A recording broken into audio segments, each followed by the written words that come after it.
Ah, les impôts. Il y en a qui disent que quand on paye beaucoup d'impôts, on gagne beaucoup d'argent. C'est vrai, mais si on peut se l'éviter, c'est mieux, non? Donc, dans cette vidéo, j'aimerais vous partager 7 façons de ne pas payer d'impôts en immobilier. C'est parti!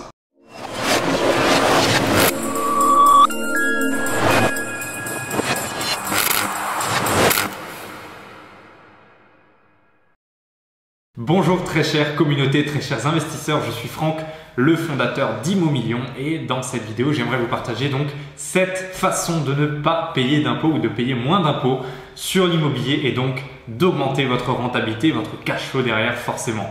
Juste avant de commencer, vous savez que vous pouvez vous abonner à cette chaîne en cliquant juste en dessous de la vidéo sur le bouton avec la petite cloche juste à côté pour recevoir une notification à chaque fois que les prochaines vidéos sortiront et donc à ne louper aucune de mes vidéos. Il y a énormément de valeur qui est partagée sur cette chaîne et donc n'hésitez pas à vous abonner. Les amis, vous le savez, si vous me suivez depuis un moment ou pas, que la différence entre un investissement réellement rentable qui génère du cash flow, qui est autofinancé, etc.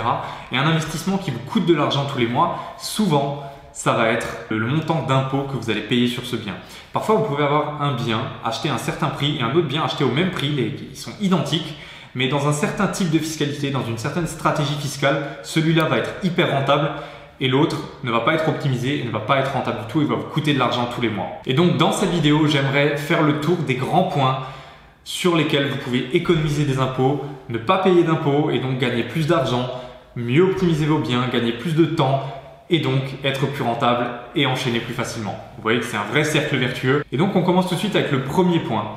C'est la façon la plus connue, la plus simple, j'ai envie de dire, de ne pas payer d'impôts. C'est tout simplement de créer de la charge ou des amortissements. La charge se crée notamment par tout ce qui est toutes les charges que vous allez payer, la taxe foncière, les intérêts d'emprunt, éventuellement des travaux, éventuellement l'assurance du bien, etc. Donc tout ça, c'est des charges que vous allez avoir, que vous allez payer et qui vont être déductibles des impôts. Donc quand vous allez avoir par exemple 10 000 € de loyer annuel, vous n'allez pas être imposé sur ces 10 000 €. On va prendre ces 10 000 € et on va enlever toutes les charges que vous avez payées. Par exemple, vous avez payé 1 000 € de taxe foncière, on arrive à 9 000. Vous avez payé 500 € de syndic, on arrive à 8 500. On va enlever tout ça et ça va donner ce qu'on appelle l'assiette imposable et c'est là-dessus que vous allez être imposé à votre TMI, à l'IS, peu importe. Un taux qui aura été défini. Une autre façon également, c'est de créer de l'amortissement. L'amortissement, c'est comme de la charge finalement.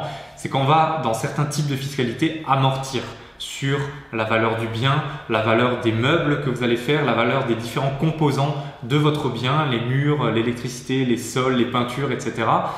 Et de la même façon qu'on réduit cette assiette imposable, on va venir amortir le bien pour réduire cette assiette imposable et donc idéalement arriver à zéro et parfois même moins quelque chose que vous allez pouvoir reporter sur les années suivantes en fonction des régimes fiscaux que vous utilisez. Donc vous l'avez compris, le principe c'est vraiment de créer de la charge, créer des amortissements pour arriver dans ce qu'on appelle à zéro ou alors d'arriver en déficit. Et quand on est à zéro, finalement vous pouvez payer 80% d'imposition. 80% d'imposition sur zéro, ça reste zéro. Donc, plus vous allez pouvoir réduire votre assiette imposable et moins vous allez payer d'impôts ou alors vous n'allez pas en payer du tout. Et en plus, ça peut se reporter sur les années suivantes comme on l'a vu.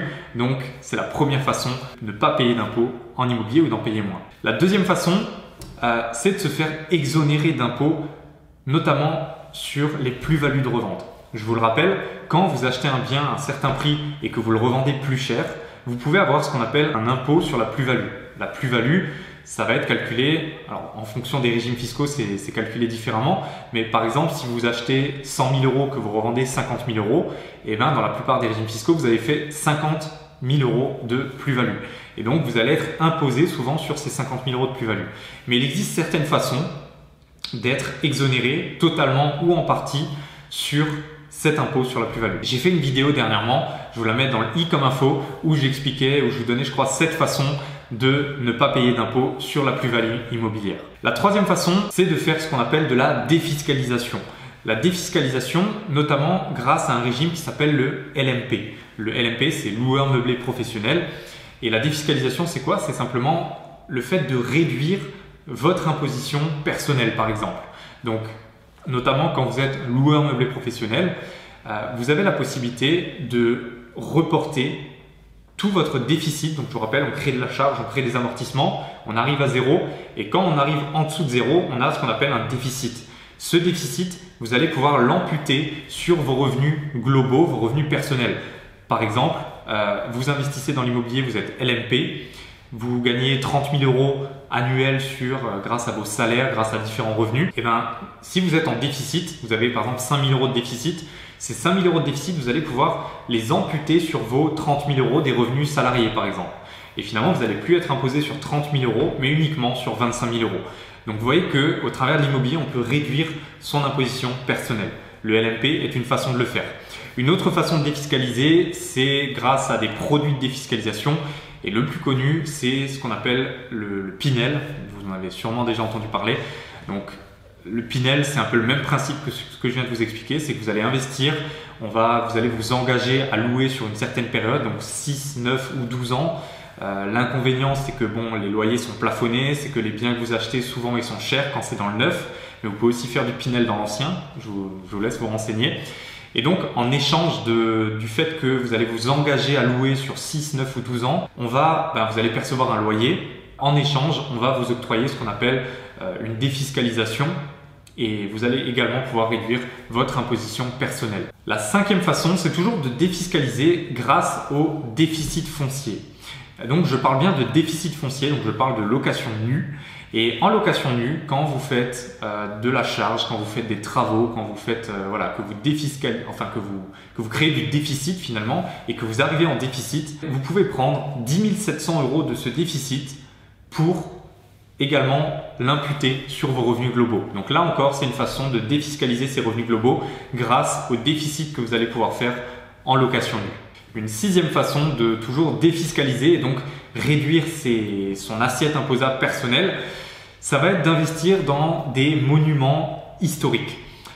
Quand vous investissez dans un monument historique et que vous faites des travaux de restauration, des travaux tout simplement, vous allez pouvoir déduire et imputer la totalité de ces travaux sur vos revenus personnels.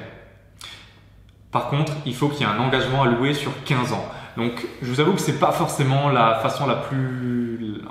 dans certains cas, ça peut être intéressant, mais vous comprenez que vous devez vous engager à louer sur 15 ans. En plus, il faut que ce soit un monument historique, quelque chose comme ça, donc souvent, ça va être vendu très cher. Mais voilà, c'est une façon, il faut le savoir, et ça peut être une façon de défiscaliser et de payer moins d'impôts. Et la 7e et dernière façon, ou plutôt les dernières façons, parce qu'il y en a encore plusieurs autres, mais je voulais m'arrêter à 7, c'est encore une fois de défiscaliser grâce à des produits de défiscalisation. Donc avant, je vous ai parlé du Pinel qui est le plus connu et celui qui se fait le plus en ce moment. Mais vous avez d'autres produits de défiscalisation comme c'est les lois Malraux, de Normandie, les lois COS, etc. Je vous invite à vous renseigner, je ne vais pas rentrer dans le détail dans cette vidéo, mais en gros, c'est toujours le principe, c'est toujours le même. C'est vous vous engagez à louer sur une certaine période ou alors vous faites des travaux et ensuite vous vous engagez à louer. Souvent, les loyers sont plafonnés et en échange, on vous accorde une défiscalisation sur vos revenus personnels.